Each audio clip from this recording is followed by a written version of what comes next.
What if the next big Marvel movie isn't about Iron Man or Captain America, but a group of mutants who've been waiting in the wings for decades? Let's talk about the seismic shift happening in Marvel's mutant universe, and why it might just redefine what superhero storytelling looks like. I'm not saying this is the most important thing since the invention of the multiverse, but hear me out, the X-Men are finally getting the attention they deserve, and it's happening in ways that feel both nostalgic and terrifyingly fresh. Let's unpack why this matters. You know how sometimes you wake up, and the world feels like it's been rearranged? That's how I felt when I heard rumors about Samara Weaving and Kit Connor joining the MCU as Emma Frost and Scott Summers. It's not just about casting, it's about what it means for the mutant genre. For years, the X-Men were stuck in a limbo of what if. Now, with these names floating around, it's like the studio finally said, okay, we're done pretending this isn't happening. And honestly, I'm here for it. But here's the kicker, this isn't just about getting the right actors, it's about getting the right vibe right. Scott Summers isn't just a guy with a visor, he's the emotional core of a team that's always been about survival. Kit Connor's got that quiet intensity that screams, I've seen things you can't imagine, and if Marvel lets him lean into that, we're in for something special. But let's be real, this is only the beginning. Now, let's talk about the elephant in the room, Professor X and Magneto. Bill Skarsgård, Christopher Abbott, Tom Pelphrey. These aren't just names, they are signals. Skarsgård has that eerie, magnetic presence that could make Xavier feel like a god or a monster. Abbott, meanwhile, brings a raw vulnerability that could humanize a character often reduced to a wheelchair and a speech impediment. But here's what I find fascinating, the rumors about Adam Driver.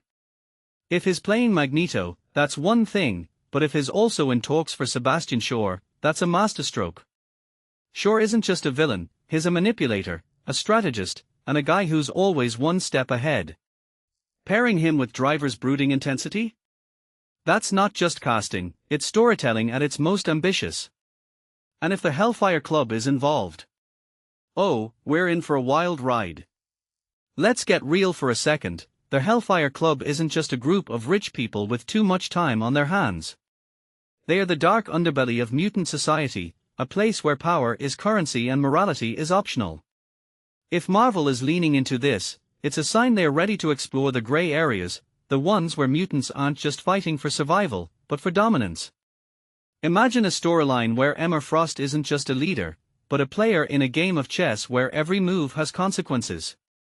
Or a version of the Hellfire Club that's not just a villainous ensemble, but a reflection of the real-world power structures that X-Men stories have always critiqued.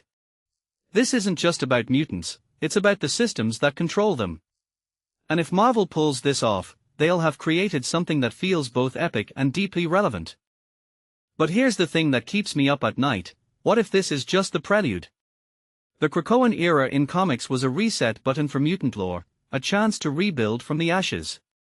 If Marvel is drawing inspiration from that, we could be looking at a new status quo, one where mutants aren't just fighting humans, but each other, or worse, the very systems that claim to protect them.